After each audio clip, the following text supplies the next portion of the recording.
June 4, 1944, Normandy, France. A blanket of fog hangs over the shattered treeline as a battalion of Allied soldiers huddles inside a ruined farmhouse, surrounded on all sides. Their radios are dead. German artillery is tightening its ring. Every minute of silence feels heavier than the last. A British officer kneels beside a small wicker basket.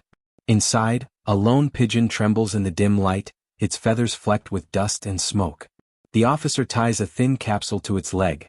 The battalion's final message, the last thread of hope for more than 1,000 trapped men. Outside, a shell hits close enough to shake the walls. He opens his hands. The bird launches into a sky filled with fire. What happened next would become one of the most improbable rescues of World War II, and it began with a pigeon no bigger than a soldier's helm. The moments before that launch were decades in the making. Long before the Second World War exploded across continents, armies had already learned one simple truth. When everything else fails, a pigeon will still find its way home. The idea sounded almost foolish in an age racing toward radios, radars, and encrypted transmitters. Yet generals who studied earlier wars knew that machines could jam, wires could snap, and batteries could die, but a trained homing pigeon rarely hesitated.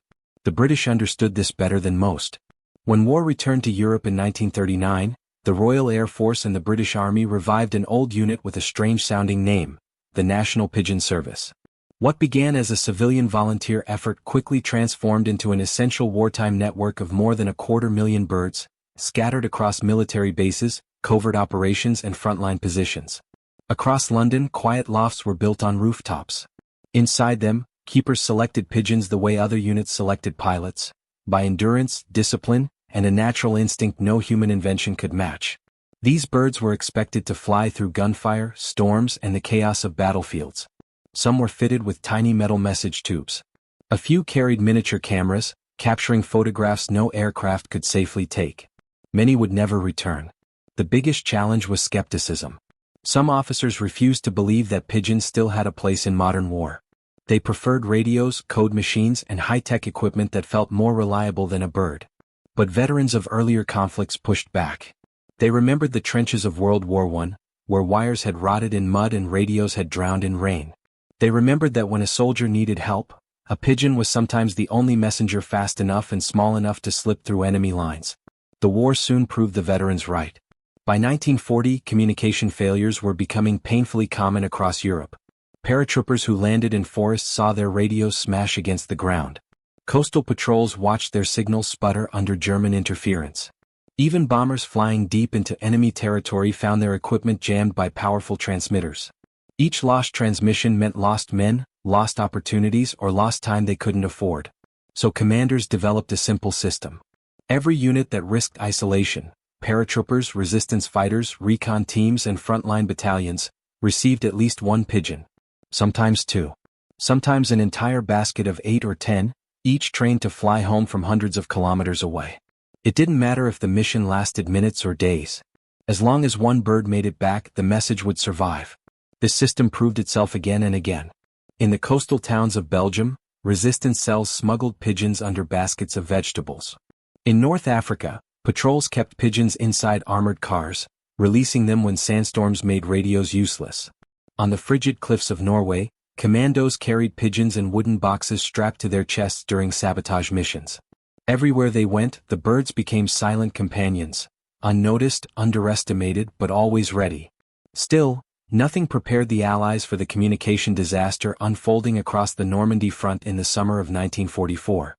When the invasion began on June 6, chaos swept over the beaches. Units became scattered. Maps were lost. Some battalions advanced too far, too fast, while others were pinned down by unexpected German defenses. Radios shorted out in seawater. Batteries died. Artillery teams lost contact with infantry. And deep inside the French countryside, groups of Allied soldiers found themselves cut off in forests, orchards, and small villages where German forces regrouped faster than expected. Commanders urgently needed information to direct reinforcements, but too many messages never arrived. And that is why thousands of pigeons were shipped into France in the days following D-Day. They traveled in crates on landing craft. They rode with medics, engineers, and forward scouts. They perched nervously on the edges of ruined barns and church towers while soldiers built makeshift lofts. Once released, each pigeon would fly back to an assigned base in England, an astonishing journey across open sea, German patrol zones, and violent coastal weather. Most units treated the birds with quiet respect. They had seen what a single message could mean. A pigeon could carry the coordinates of German artillery hiding inside a forest. A pigeon could warn that a battalion had walked into an ambush.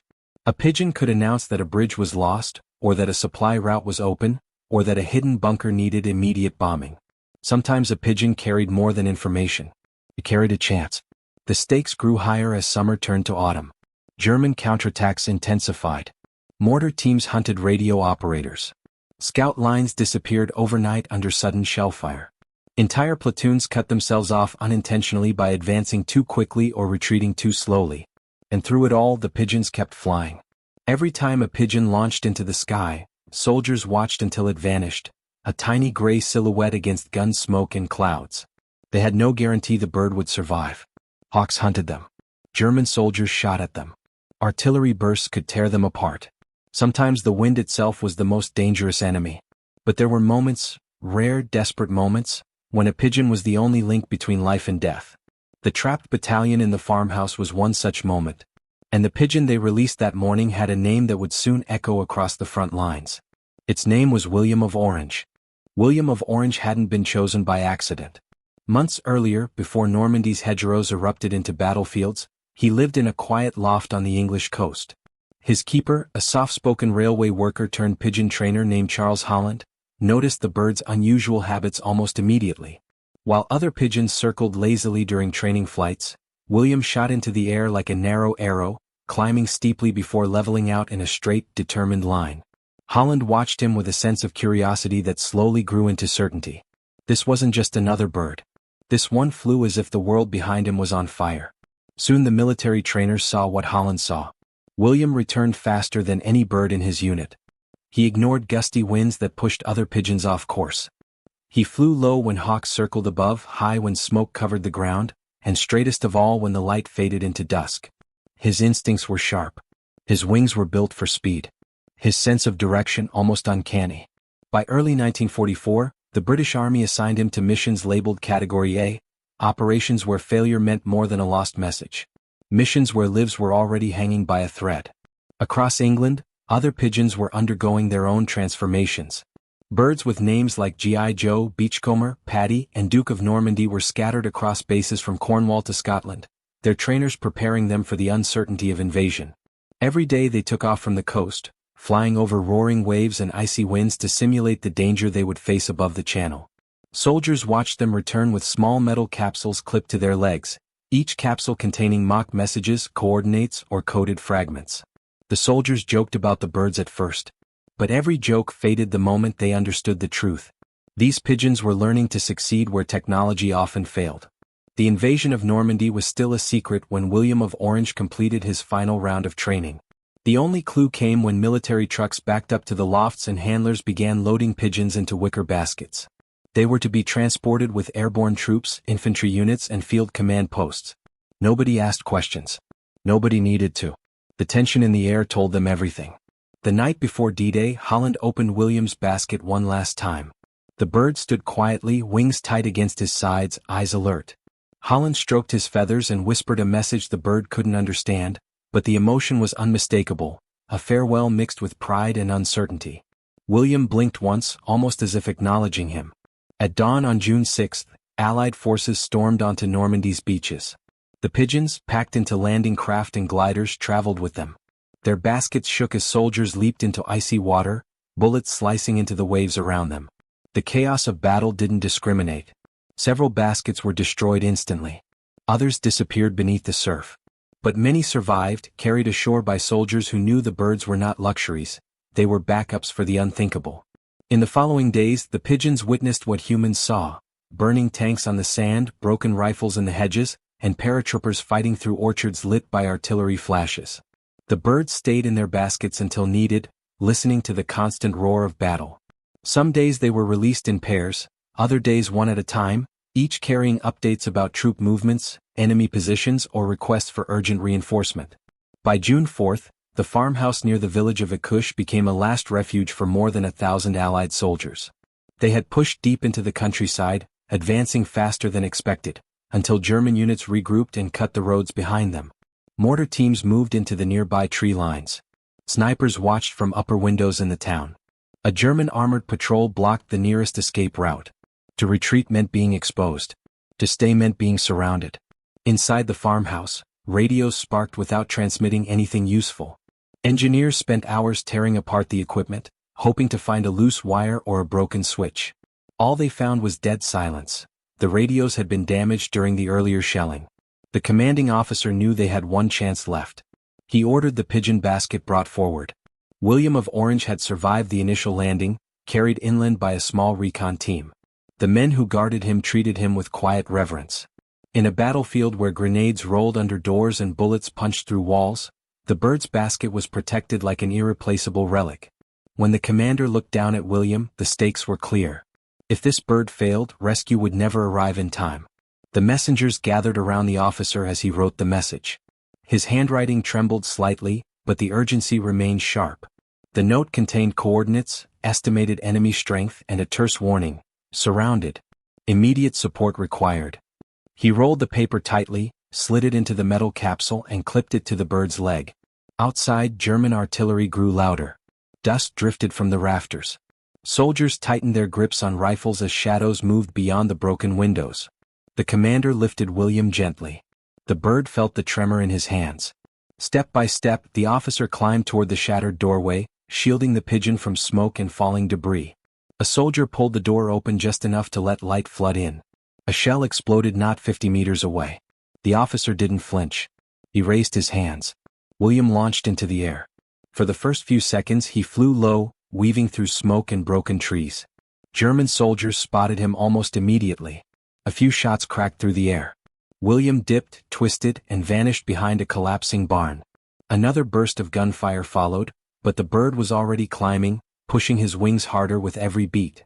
From the ground, Allied soldiers watched helplessly. The pigeon became a moving speck, then a faint blur, then almost nothing. The farmhouse fell quiet. No one spoke. They simply waited, for hours, listening for the sound of Allied artillery, praying that William hadn't been shot down, blown apart, or lost in the maze of Normandy's clouds. What none of them could see was the gauntlet William was flying through. German patrols moved below him. Hawks circled above him. Smoke swallowed the horizon. Explosions buffeted the air like invisible fists. But William pressed on. He flew across fields scorched by tank battles, over hedgerows filled with wounded men, past farmhouses burning like torches in the wind. He followed the instinct that had guided him since his earliest training flights, the pull of home. After nearly 30 kilometers, the smoke began to thin. The sky cleared. Ahead lay the long stretch of sea separating Normandy from England. The Channel winds waited for him, harsh and unforgiving, but William never hesitated. Somewhere behind him, 1,000 men were depending on a single heartbeat, a pair of wings, and an ancient instinct older than war itself. And this was not the only pigeon fighting that day. All across Normandy, birds were carrying messages of victory, defeat, desperation, and hope. But William's mission carried a weight few could imagine. Because the farmhouse battalion had only hours left. William of Orange crossed the coastline with the last strength of a creature carrying more than a message. Behind him, the faint thunder of artillery rolled across the sea, reminders of the men waiting for salvation. Ahead, the English coastline rose through a curtain of mist, the same coastline he had memorized through countless training flights, the same winds he had learned to slice through at impossible speed. But the final stretch was not forgiving. The Channel that morning was a battlefield of its own. The wind shifted unpredictably, sharp currents rising from the cold water below. Pigeons that survived combat often failed here, not because of bullets or shrapnel, but because the Channel demanded perfect navigation. A wrong turn meant exhaustion. A moment of hesitation meant drowning. William didn't hesitate. He dropped lower, riding a layer of air close to the waves, his wings slicing just inches above the surface. Spray misted his feathers. A gust pushed him dangerously toward the water, but he adjusted instantly. Every instinct in his body told him where home was, and every muscle obeyed without question. Far behind him, in the ruined farmhouse near Akush, the trapped battalion continued to brace for the worst. German patrols tightened their perimeter. The sound of engines, armored vehicles repositioning, echoed through the trees. The commander watched from a cracked window, counting silhouettes in the distance. Each hour that passed felt heavier, the walls around them shrinking as ammunition stocks dwindled. Inside the farmhouse, medics worked on the wounded under candlelight. Their supplies ran thin. A stretcher leaned against a wall, soaked in dry blood. A corporal with a bandaged shoulder sat quietly beside the door, listening for the faintest sign of distant Allied guns, any signal that their message had been received. But nothing came. Only the distant rumble of German artillery moving closer. Some of the younger soldiers whispered among themselves, wondering if the Pigeon had even escaped the gunfire. Others argued that no bird could fly that far through that much chaos. A few simply stared at the floor, unwilling to imagine the possibility that William had fallen somewhere in the fields behind them, his message lost in the grass. The commander silenced the room with a single sentence. "He'll make it." He didn't know if it was true, but he knew they needed to believe it. Hours earlier, before William ever crossed the channel, the Allied headquarters in Portsmouth had been handling a flood of incoming Pigeon messages. Dozens of officers stood near rows of pigeon lofts built along the harbor. Each time a bird arrived, a handler gently removed its message cylinder, ran inside and passed the slip of paper to a runner. Those runners delivered messages straight to intelligence desks where maps, photographs, and reports were stacked in restless piles. The system looked chaotic, but it worked. Pigeons delivered information faster than expected, sometimes faster than radio transmissions that needed decoding. At 11 a.m., as the sun burned through the harbor's mist, one of the handlers noticed a dot on the horizon. He lifted his binoculars. At first he assumed it was a stray gull. Many birds wandered along the coast. But the movement was wrong. It wasn't gliding. It was pushing forward with urgent, rapid wing beats. He lowered the binoculars, then raised them again, this time recognizing the sharp silhouette. A pigeon. Alone. Flying straight toward the loft. "Bird incoming," he shouted. Another handler stepped outside. A third joined him. The pigeon was coming in too fast, wings pumping furiously. He approached the loft with a wobble, exhausted from the brutal journey. The handler stepped back, giving him space. William descended in a shaky arc, hit the landing board with a rough skid, and tumbled into the entrance of the loft. One of the men rushed forward, lifting the bird gently. William's chest heaved. His feathers were streaked with salt water. His feet trembled. But the capsule was still attached.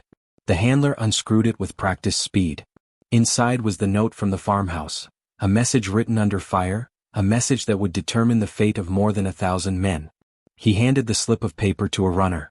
The runner sprinted. Within minutes, the message reached the operations room. Officers circled around the table, reading the coordinates, the urgency, the precise German movements. A senior commander tapped the map with his knuckle. "They're completely cut off," he said. Another officer looked at him. "And their only transmission is this." But that transmission was enough.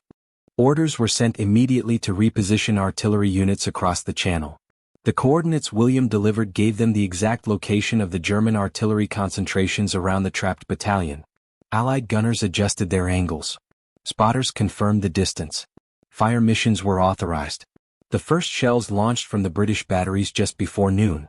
Each one arced silently over the sea. Each one was guided by the information a single pigeon had carried. Back at the farmhouse, the trapped soldiers felt the tremor long before they heard the explosions. The ground vibrated beneath their boots, a deep, distant hum that rolled through the floorboards. A private looked up from his position behind a barricaded window. "Did you feel that?" A second tremor followed. Then a third. The commander rose to his feet. "Wait," he whispered. A fourth tremor echoed, this one unmistakable. It wasn't German artillery. It was coming from the opposite direction. And then they heard it, the faint but unmistakable thunder of Allied guns firing from the west. The soldiers inside the farmhouse straightened. Some rushed toward the windows. A wounded sergeant struggled to push himself upright. The commander stepped into the doorway, staring across the fields. The sky did not offer an explanation, but the timing did. William had made it. Moments later, the first Allied shells landed among the German positions surrounding the farmhouse. The explosions sent columns of smoke rising into the trees. German units began to scramble, shouting orders as the bombardment intensified. Mortar teams abandoned their placements. Snipers retreated from their perches. The armored vehicles moved to reposition, only to be met by pinpoint artillery that bracketed their location. The tide turned in seconds. Inside the farmhouse, relief swept through the men like a wave. Some exhaled shakily. Others wiped tears they didn't intend to show. One soldier, barely 19, whispered a single word under his breath. Pigeon. But the revelation wasn't complete. William's message did more than alert the artillery. It triggered a full-scale rescue. Allied command diverted a nearby armored column to break through the German lines. Infantry units shifted their advance to carve a corridor toward the trapped battalion. Air support was prepared in case the Germans attempted to regroup. All of it began from one message. All of it began because a bird refused to fall. The farmhouse shook again as the Allied barrage intensified, pushing German forces into retreat. The battalion's commander stepped back inside, his voice firm for the first time in hours. "Prepare to move," he said. "Help is coming." Word spread like sparks across dry grass. For the first time since dawn, the soldiers believed they would live. But the turning point wasn't just that help was coming. The revelation, the true shift, was what the battalion realized in that moment. The war's most advanced armies, equipped with tanks, radios and aircraft, had been saved not by steel, gunpowder or technology, but by a creature smaller than a soldier's helmet, flying alone through a storm of war. A creature they had nearly forgotten. A creature many had underestimated. A creature that had just changed the outcome of an entire battle. The revelation was simple, humbling, and undeniable. In the face of impossible odds, the smallest messenger on the battlefield had delivered the loudest message. The first Allied shells had broken the German perimeter, but the battle for survival had only begun. Artillery alone could not free the trapped battalion. They still had to move, through open fields, through collapsing barns, through a maze of hedgerows that offered as much danger as protection. The farmhouse that had sheltered them for hours was now shaking under the pressure of shifting gunfire. The air grew thick with dust. Windows shattered with each nearby hit. The commander knew staying meant death.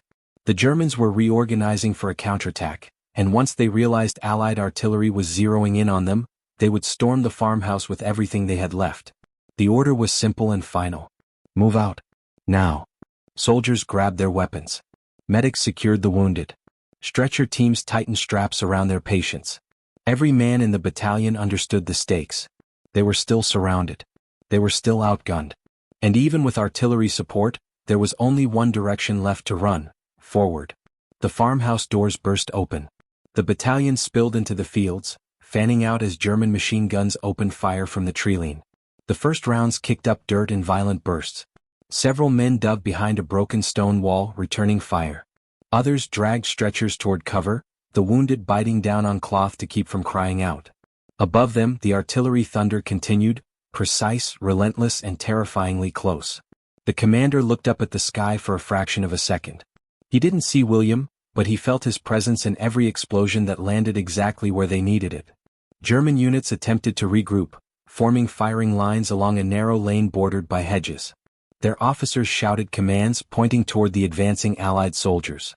But another volley of artillery crashed behind them, scattering their formation. Smoke rose in thick pillars. Men ducked behind overturned carts. Horses tied to a post broke free, galloping into the distance in panic. The battalion pushed harder. A squad moved into a wheat field, cutting through tall stalks as bullets zipped overhead. A sergeant shouted for his men to keep low. A mortar shell landed nearby, throwing soil into the sky. The battalion's radio man, still carrying the useless equipment strapped to his back, slammed against the ground as shrapnel flew past him. He felt the weight of the radios digging into his ribs, a bitter reminder of how helpless they had been without communication. He whispered the same words the young private had spoken earlier. "Pigeons saved us." Ahead, the first wave of German defenders finally broke. An armored car attempted to block the route, its engine coughing smoke, but Allied artillery found it within moments.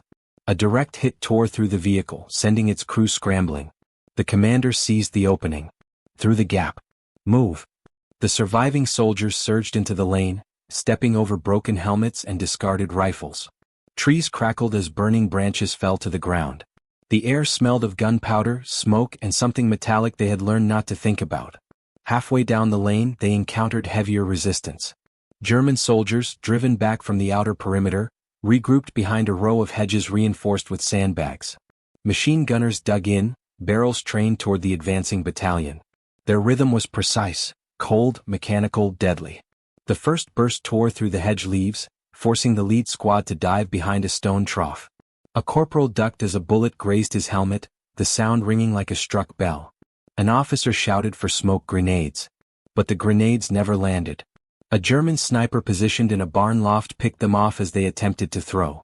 His shots were fast and terrifyingly accurate, each one cracking through the smoke like a whip. For a moment, it felt like the battalion would be pinned there forever. Then a new sound rolled in, low, thunderous, and unmistakably close. Allied tanks. The armored column Williams' message had summoned was arriving. The first tank, an American Sherman, emerged from the road's curve, its turret already turning toward the German position. Mud splashed beneath its treads. Infantry ran alongside it, coordinated, sharp, and relentless. Relief washed through the trapped battalion, but the fight was still far from over. The German machine gunners reacted instantly, redirecting their fire toward the approaching tanks. The sniper in the barn loft shifted positions to target the tank commander peeking from the hatch. The commander of the trapped battalion raised his voice over the noise. "Push with the armor. Don't stop." The Sherman fired. Its shell punched directly into the barn where the sniper had hidden, blowing out the upper floor in a burst of flaming timber. German soldiers scattered as the structure collapsed. The battalion surged forward with renewed strength. What followed was chaos, brutal close-range combat along a narrow country lane where hedgerows limited visibility and every corner held a threat. But the Allied tanks provided the force the battalion had desperately lacked. One tank pivoted sharply to block a German attempt to flank the retreating wounded. Another crushed a roadblock made of farm equipment and sandbags. Infantry poured into the gaps, clearing houses and barns room by room. Every movement, every shot, every advance came back to one fact. Williams' message had given the Allies the coordinates, timing, and urgency to launch this rescue. Without him, the battalion would never have lasted long enough for tanks to reach them. The climax of the battle came at the edge of a small orchard. German forces assembled for one final stand, nearly 50 men in a defensive arc. Their officers screamed orders. Mortar shells dropped into the orchard with frightening precision. The ground shook beneath the battalion's boots. A wounded lieutenant whispered, "Not now, not after all this." But the Allied tanks arrived in force, 3 abreast. Their engines roared, drowning out everything else. Infantry spread out behind them like a rising tide. The battalion that had been trapped in a farmhouse hours earlier now fought alongside reinforcements in one unified charge. The orchard erupted in a fury of gunfire, shouts, and swirling dust. Branches snapped. Grenades detonated under trees. Smoke covered the ground like ash. It was the peak of the conflict, violent, desperate, and decisive. Within minutes, the German line fractured. Soldiers dropped their weapons. Others fled toward the forest. The resistance that had once surrounded the farmhouse collapsed completely. The battalion broke through. They were free. But the victory was not quiet. Men collapsed to the ground, exhausted. Medics rushed between the wounded. Tank crews climbed down from their hatches to assist infantry. The commander stood in the middle of the orchard, dirt and blood staining his uniform, eyes scanning the horizon as dawn pushed more light into the sky. For the first time in hours he allowed himself to breathe. They had survived the worst moment of their lives. And though he would never see the bird again, he knew the truth as deeply as he knew the weight of command. They owed their lives to William of Orange. The forest around the Chateau d'Amay had fallen eerily quiet. Moments ago, the woods thundered with German shelling. Now, only drifting smoke and the faint pop of rifles echoed through the treeline. Allied soldiers crouched low in the mud, listening, waiting, hoping. Somewhere above the canopy, their last message was riding on the wings of a single pigeon. Inside the headquarters tent several miles away, British signalers leaned over a cluttered wooden table. Maps were pinned down with shell casings. Radios hissed in useless static. The entire rescue effort was frozen, suspended in a moment where uncertainty felt like a physical weight. Then, a shout. "Incoming bird." A corporal sprinted across the courtyard, pointing upward. Against the gray sky, a small silhouette dipped and swerved, wings beating in an uneven rhythm. A lieutenant stepped into the open, mouth falling slightly open. It was impossible. But it was happening.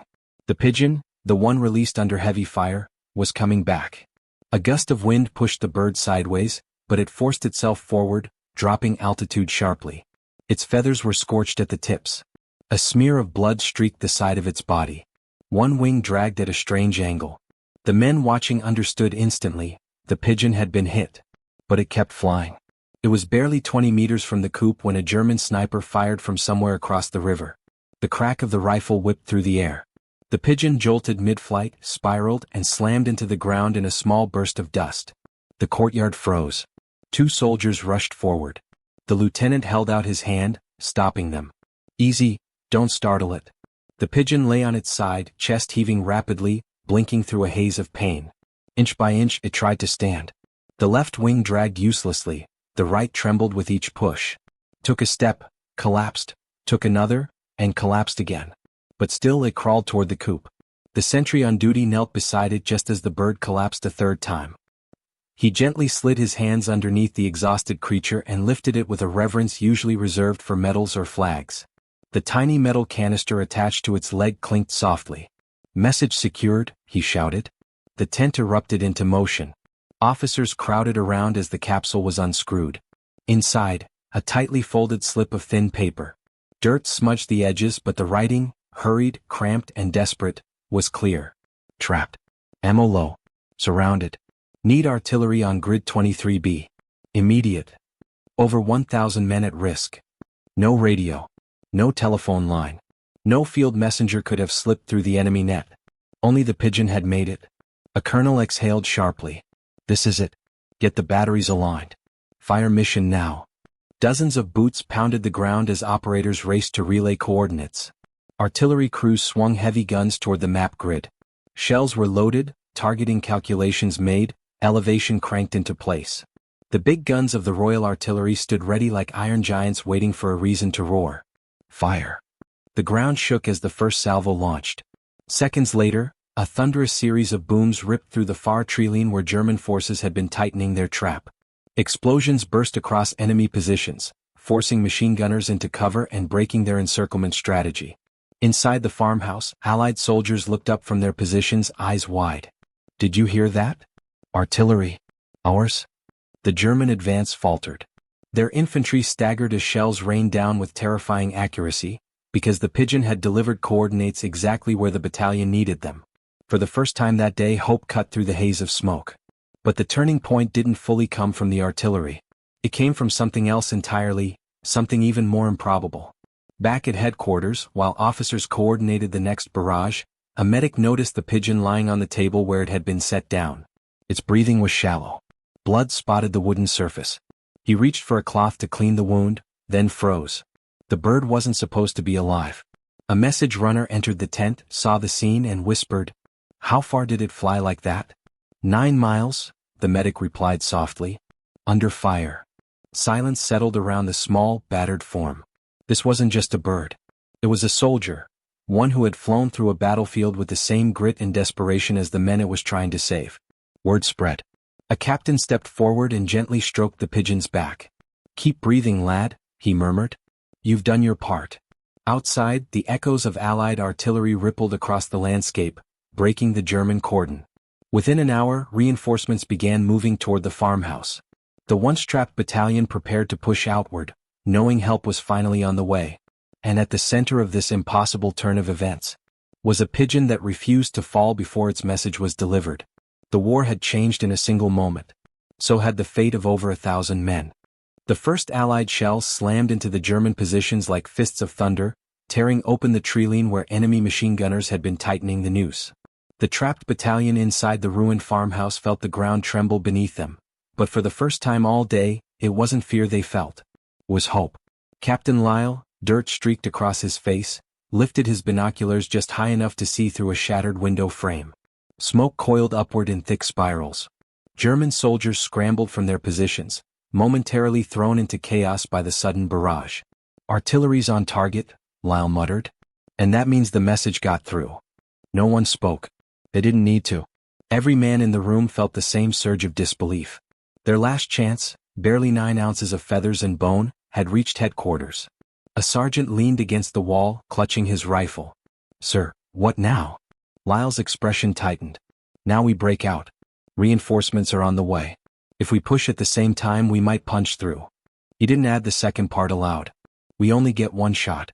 Enemy counterattack." Across the field, the German commander barked furious orders. The Allied artillery was precise, too precise. He knew instantly what had happened. Someone had sent coordinates out. And he intended to crush the battalion before reinforcements arrived.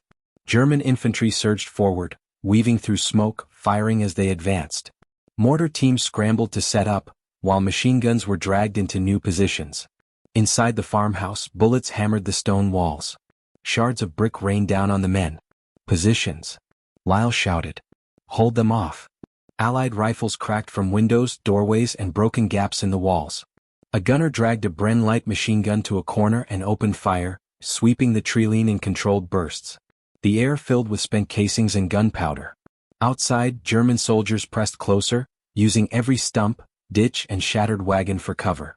Their shouts grew louder, they were preparing to storm. The battalion was fighting for every second. Because they knew help was racing toward them. But not fast enough. The Allied relief column. Several miles away, a long column of trucks, armored carriers, and infantry thundered down a muddy road, engines straining. The reinforcements had been waiting for orders. All they needed were coordinates. Coordinates delivered by a pigeon. A major stood atop a jeep, wind ripping at his coat. Push hard. Those men won't last much longer. Sherman tanks rolled forward, treads grinding earth beneath them. Infantry jogged alongside, rifles ready. Overhead, a group of Allied fighter bombers banked low, prepared to strike once artillery confirmed the battlefield coordinates were clear. The rescue column was coming, a steel wave cutting across the French countryside. The final stand. Back at the farmhouse, the situation was reaching its breaking point. German grenades landed in the courtyard, exploding in violent bursts of soil. A machine gunner pinned 2 Allied riflemen against a collapsed section of wall. Mortars whistled overhead and detonated dangerously close. A corporal ducked behind a wooden beam. Sir, we can't hold much longer. Lyle wiped dirt from his eyes. We hold until we have nothing left to hold with. A German squad rushed the south wall. The Bren gunner swung around and cut them down, but another squad appeared immediately behind them. The enemy numbers were swelling, the battalion's bullets were dwindling. Inside the farmhouse, the wounded moaned softly. A medic tore strips of cloth from his own uniform to make bandages. Dust fell from the rafters with every nearby explosion. A soldier shouted from upstairs. Captain, they're massing for a breach. Lyle's jaw clenched. So are we. He stood tall in the rubble-filled room. Fix bayonets. Steel clicked into place along the line of rifles. The battalion prepared for hand-to-hand survival. The rescue breaks through. Just as German infantry surged toward the farmhouse for the final assault, a deep rumble rolled across the horizon. Then another. Then another. One soldier blinked. Is that? A Sherman tank burst through the treeline, its turret swiveling like a beast waking from slumber. It fired point blank, blasting apart a German machine gun nest. Infantry poured in behind it, shouting, weapons raised. The German troops froze, stunned at the sudden eruption of armored firepower. Their formation faltered. And that was all the trapped battalion needed. Lyle threw up his hand. Now, push forward. The battered soldiers surged out of the farmhouse, joining the incoming reinforcements in a coordinated wave. Allied riflemen advanced through the smoke. The Sherman rolled forward, crushing barricades beneath its treads. A German squad attempted a counterattack, but overhead, Allied fighter bombers screamed down and unleashed a burst of rockets across enemy lines. The battlefield erupted. The German encirclement shattered. The trap was broken beyond repair. The moment of salvation. Minutes later, the last German soldiers retreated into the tree line, leaving behind weapons, helmets, and the field they had nearly conquered. Lyle leaned against the side of the farmhouse, chest rising and falling with exhaustion. Reinforcement officers hurried past him, checking positions and tending the wounded. A young private approached, disbelief still painted across his face. Sir, we made it. Lyle nodded slowly. No, he said. A pigeon made it. And in that single sentence lay the truth. Over 1,000 men were alive. Not because of radios, not because of tanks, not because of aircraft. But because a bird, hit twice, half dead and flying through fire, refused to quit. The battlefield slowly quieted as the dust and smoke began to settle. Trees splintered by artillery fire swayed weakly in the afternoon breeze. Broken rifles, helmets, and spent shell casings littered the ground. Soldiers of the rescued battalion stumbled forward, many carrying the wounded, many simply moving to stand on solid ground after hours of confinement and near death. Captain Lyle looked over the field, exhaustion carved into his face. Relief mixed with disbelief. They had survived by the narrowest of margins. Allied reinforcements had finally secured the area, thanks to precise artillery strikes and the timely arrival of armored support. Yet, as he surveyed the battlefield, he knew exactly who deserved the credit that no medal or citation could fully capture.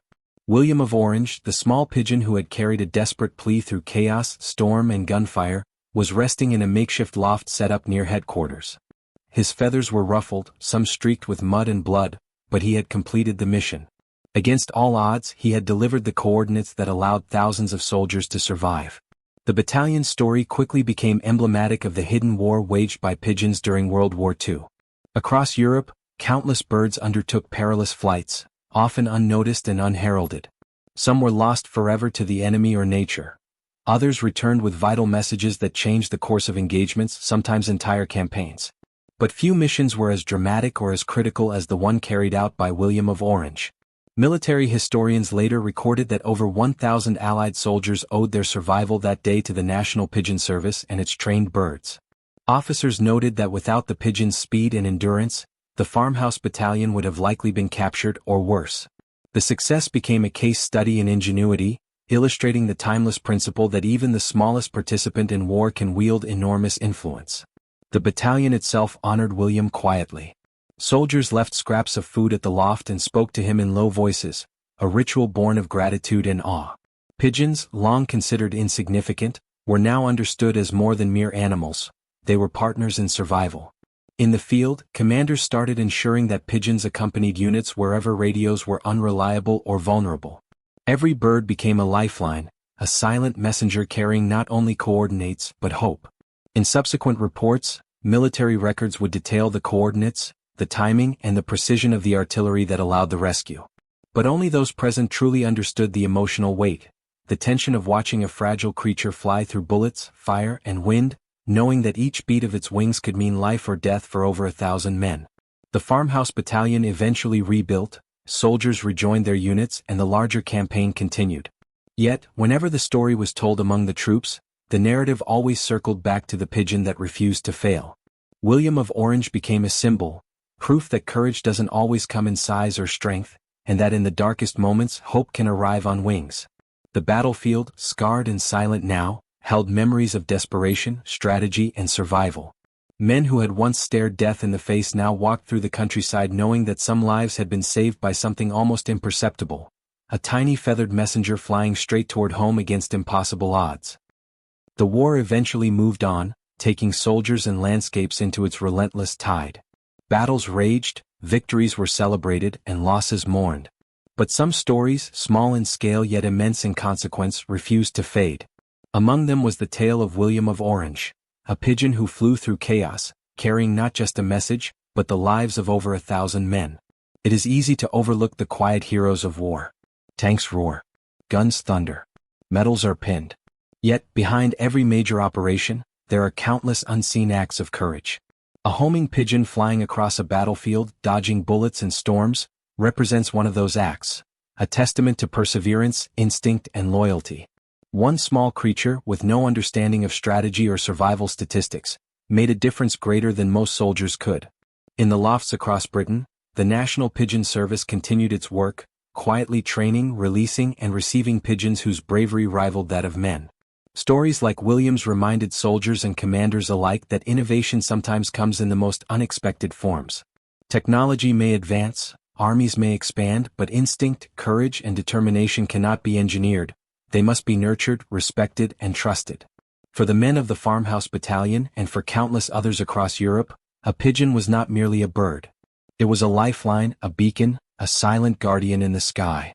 They spoke of William of Orange in hushed tones, sometimes laughing at the absurdity, sometimes shaking their heads in disbelief.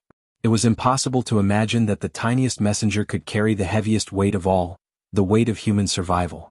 Today, when the story is told, it serves as a reminder that heroism takes many forms. Courage can wear feathers. Valor can travel on wings. And sometimes, the smallest actions ripple across history in ways no human strategy could predict. William of Orange and countless other pigeons like him etched their mark into the narrative of World War II, not with bullets but with unwavering flight. And as the sun sets over fields once scorched by artillery, one can almost imagine a lone silhouette against the horizon, wings beating steadily, carrying messages, carrying hope, reminding us that even in the darkest hours, life finds a way to fly.